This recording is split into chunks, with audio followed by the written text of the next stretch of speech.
Welcome to our deep dive into the world of comparative politics. Yeah.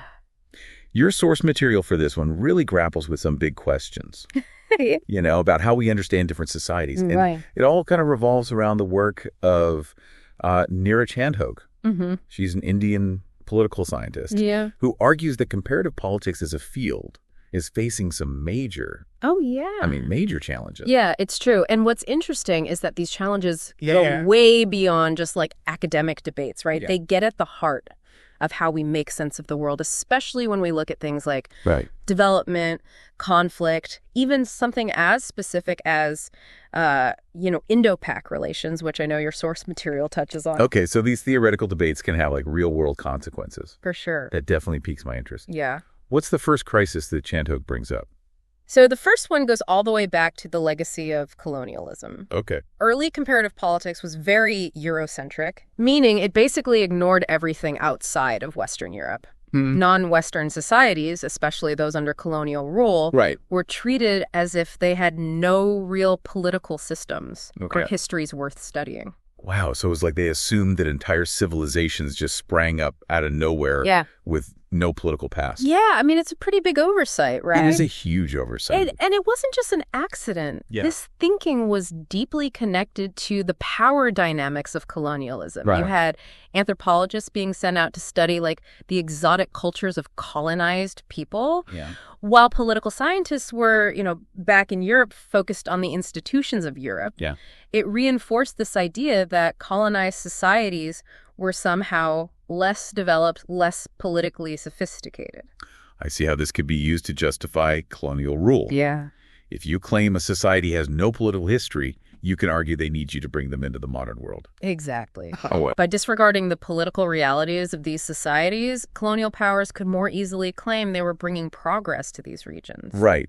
Yeah. So this Eurocentric bias was like baked into the very foundations of comparative politics. Yeah. Did things change at all after World War II?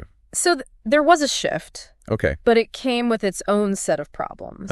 After the war, there was this push, particularly from American political scientists, for a more scientific approach. Okay. They wanted objective, value-free analysis, kind of like in the natural sciences. But isn't politics inherently subjective? Yeah. How do you apply hard science methods to something as messy and complex as human behavior and power dynamics? That's the key point. This quest for scientific rigor ended up pushing aside concepts like justice and equality, things that are difficult to measure. Yeah. They focused more on quantifiable things like political systems, inputs, and outputs. Oh. You could say they tried to turn political science into a kind of political physics. Did this approach actually work? Wow. Or was it like trying to fit a square peg into a round hole? Yeah, I think you're right to question that. It's like they had a shiny new toolkit, but were using it for the wrong job. Right. This is when modernization theory really took off, and it became the dominant framework for understanding development in the postcolonial world. Okay, modernization theory. I've definitely heard that term before, but can you remind me what it's all about? Basically, it's the idea that all societies are on this linear path towards Western-style democracy and capitalism. Okay. The West was considered the ideal endpoint, and every other society was judged based on how closely they resembled that model. So if a society wasn't like a carbon copy of the West, they were automatically labeled as like backward. Pretty much. Wow. They created this simplistic tradition versus modernity binary where anything in non-Western societies that didn't fit the Western model family structures, religious beliefs, was seen as an obstacle to progress. It seems like even though they were trying to move away from a Eurocentric view, they were still imposing a Western framework on the rest of the world. Yeah, that's a sharp observation. And this is where things start to get even more complicated because modernization theory not only failed to recognize the diversity of cultures and histories around the world, but it completely ignored the lasting effects of colonialism on these societies. So modernization theory was basically saying, let's ignore all that messy history and pretend everyone's starting from the same point. Exactly. And that, of course, led to a lot of pushback, particularly from scholars in the developing world. Right. This is where dependency theory emerged as a counter-argument. Okay. I'm guessing dependency theory offered a very different perspective. It did. But did it have its own set of problems? Yeah. Did it fall into similar traps? So dependency theory directly challenged the assumptions of modernization theory. Yeah. It argued that colonialism had actually caused underdevelopment in the Third World by exploiting resources and creating distorted economies. So instead of blaming tradition for holding societies back, they were pointing the finger at the legacy of colonial exploitation. Exactly. That makes sense. Yeah. But I'm already sensing that there might be some flaws with this approach too. You're picking up on something important here. Right. While dependency theory did bring history back into the equation, it also tended to overgeneralize. Okay. It lumped all these vastly different societies into one big category, the Third World, and assumed they all have the same relationship with the West. It sounds like they replaced one oversimplification with another. Right. Maybe the problem isn't just the specific theories, but this idea of using grand narratives to explain complex realities. You've hit on a crucial point. Okay. Both modernization theory and dependency theory, despite their differences, were still trying to fit incredibly diverse experiences into these overarching narratives. Yeah. And that's precisely what leads us to the second major crisis. Chandhoke identifies the limits of these grand narratives. This is where things get really interesting. Yeah. Because it feels like we're getting to the heart of how we make sense of the world. Mm-hmm. Let's unpack this second crisis right after we hear from our sponsors. All right, so we're back, and we're diving headfirst into this idea of grand narratives and why they might be causing problems in comparative politics. Right. Can you explain what Chandhoke means by that term? Well, grand narratives are essentially these big, sweeping theories that try to explain complex historical processes or social changes through a single lens. Think about modernization theory or dependency theory. They both offer these grand explanations for global development. But as we've seen, they often fell short when it came to capturing the nuances of specific societies. It's like trying to explain the entire history of art with just one art movement.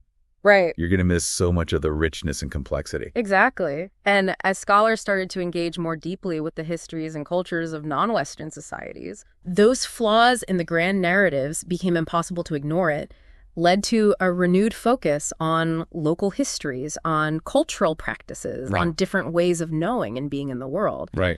And that really challenged the idea that Western models were the only way to understand development or political systems. That makes me think of all the social movements we've seen that are pushing back against large-scale development projects. Yeah. They often argue that local knowledge and traditional practices are essential for truly sustainable development. Absolutely. And this shift towards localized perspectives creates a bit of a dilemma for comparative politics. Okay. Because traditionally, the field has relied on finding commonalities across societies, those shared patterns that allow you to make comparisons. So what happens when you start questioning whether those shared universal categories even exist? Right. Does that mean comparative politics is doomed? Not necessarily, but it definitely calls for a rethink. If we want to move past these simplistic comparisons based on grand narratives, we have to grapple with some fundamental questions about how we understand different societies, how we account for their unique histories.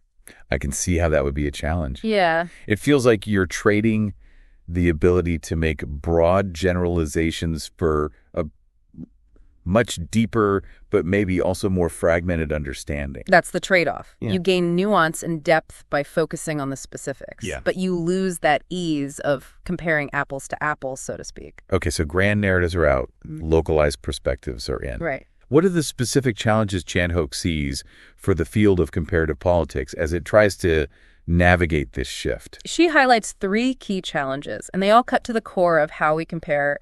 The first is the problem of time. Different societies have very different conceptions of time linear versus cyclical, for example. Right. And that makes it tricky to compare their historical trajectories directly. I never thought about it like that. But it makes sense. A society that sees time as a cycle might interpret events very differently from one that sees time as a straight line of progress. Precisely. And the second challenge is the question of units of analysis. Okay. If the nation state itself is being challenged, which we see with globalization and various identity movements, can it still be that basic unit for comparison? Or are we comparing apples to oranges when we look at nation states as if they're all the same kind of entity? That's a huge question mark for the field, isn't it? It is. If the nation state is no longer this stable, fixed category, then comparative politics needs to figure out what the new building blocks of comparison should be. It does. And finally, there's the challenge of methodology. Okay. Whose framework do we use to understand different societies? Is it always going to be a case of imposing one culture's lens onto another? How do we avoid those biases creeping in? It feels like Chandhoke is raising some pretty fundamental questions about the very foundation of comparative politics. Yeah. Does she offer any solutions, any way out of this theoretical quagmire? She does. Chandhoke advocates for what she calls concrete analysis, instead of trying to compare entire societies or these massive historical processes. Okay. She suggests a focus on specific localized situations and understanding them within their own unique cultural and historical contexts. So instead of comparing revolutions as a broad category, Right. we might compare a peasant uprising in one place with a movement for political reform in another. Yeah. Really digging into the details of each case. That's the idea. By zooming in on the micro level, you can uncover the particularities of each situation. Right. Taking into account all those local histories, those power dynamics, those cultural factors that might get lost in a broader comparison. I'm seeing how this could be much more demanding of the scholar. Yeah. It's not just about applying a theoretical model or crunching numbers. Yeah. You need a deep understanding of the societies you're comparing. It is more demanding, and it requires a different mindset. Yeah. It's about acknowledging the complexity of human experience, recognizing that there's no single roadmap for understanding how societies work. That's a compelling argument.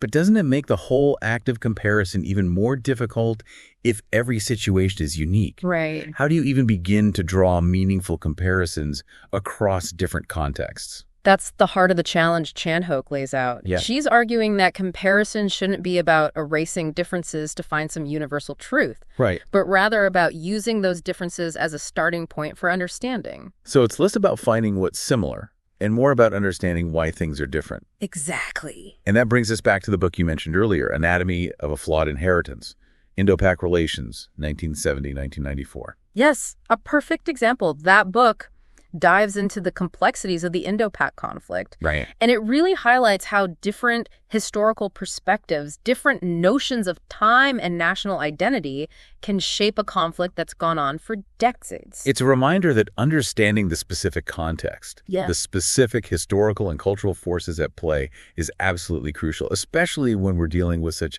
deeply rooted conflicts. This is all incredibly thought-provoking. It's making me question everything I thought I knew about comparative politics. Yeah. So where do we go from here?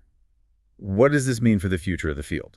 That's the million-dollar question, and it's one that scholars are still grappling with. If we take Chandhoke's critique seriously, then comparative politics needs to evolve beyond its reliance on those grand narratives. It needs to find new ways to engage with the complexity and diversity of human societies. It sounds like the field is in a state of flux, but that's not necessarily a bad thing. Maybe it's an opportunity to develop new approaches, new methodologies that are more sensitive to the nuances of different cultures and historical experiences. Exactly, and that's where things get really exciting, because if we can find ways to compare without imposing our own assumptions, we can gain a much richer and more accurate understanding of the world around us. Okay, so we've talked about the challenges, but where does all this leave us? Can we actually have rigorous comparison without falling into those traps of oversimplification, those grand narratives that try to explain everything? That's the big question, isn't it? It's a tightrope walk for sure. We need to find ways to compare that acknowledge both the commonalities and the differences between societies. Right. And that's not an easy task. It's like Chandhoke is saying, let's not shy away from the complexity. Let's embrace it. Yeah. But how do you do that in a way that's still intellectually rigorous, in a way that actually produces useful knowledge?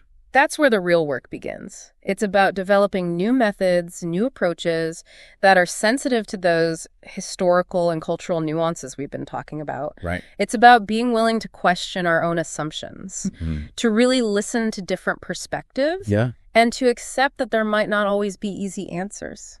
It sounds like comparative politics needs a serious dose of humility. It does, and I think that's ultimately what Chandhoke is calling for. Okay. A more humble approach to comparison. Right. One that recognizes the limits of our own knowledge and is open to the possibility of being surprised, of learning something truly new from those differences. This has been such a fascinating conversation. It's clear that comparative politics is at a crossroads. Yeah. But it also feels like there's a real opportunity here to reshape the field, to make it even more relevant and insightful. I agree, and I think that's what makes this such an exciting time to be engaging with these questions, because if we can find ways to compare that are both rigorous and respectful of difference, we can gain a much deeper understanding not just of other societies, but of our own as well. That's a great point. Comparative politics isn't just about looking outward. Yeah. It's also a way of looking inward, of understanding our own place in the world. Precisely. And on that note, I'll leave you with this thought. Oh, yeah. As you continue your own deep dive into these questions, Yeah. keep in mind that comparison is not just an academic exercise. Right. It's a way of engaging with the world, a way of making sense of the incredible diversity of human experiences and political systems. That's a perfect way to wrap things up. Mm-hmm. Thanks for joining us on this deep dive into the world of comparative politics and the challenges it's facing. It's been a pleasure. And for you listening, we hope this has sparked your curiosity and given you some new perspectives to consider. Remember, knowledge is a journey and there's always more to explore. So keep asking those tough questions, keep learning, and keep diving deeper.